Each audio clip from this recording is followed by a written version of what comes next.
You get your pack of ramens. You boil the water. Hey, are you paying attention? Hey. You boil the water. You boil the water before you put it in, not while you put it in. And then, hey, where are you going? Are you paying attention? Then you open the ramen, right? You put in the boiling water. Okay, hey! Right, then you make boiling for a little while. You're not even paying attention. Hey! Just because you're that hungry doesn't mean you can like it. Well, for just a little bit, a couple minutes, then you turn it off. Okay, you don't overboil it like so many people do. And you drain it until it's dry. Okay, no juice. Why are you all the way over there? You're supposed to be paying attention to this.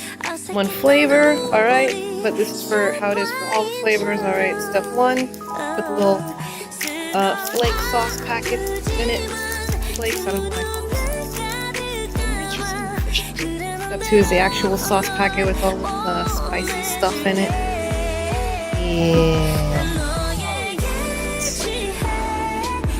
And step 3 is eggs.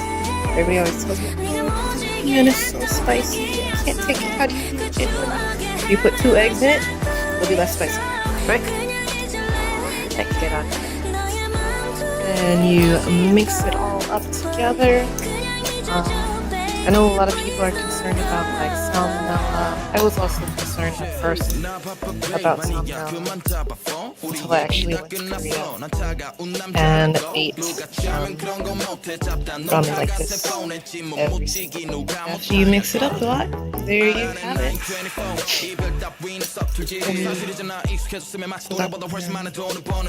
It's not even paying attention. It's waiting for me to take my food.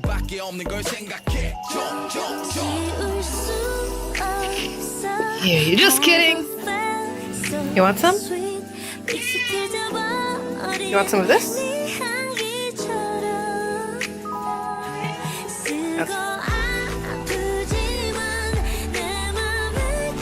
No? Too spicy? I knew it would be too spicy. Because you're not Korean.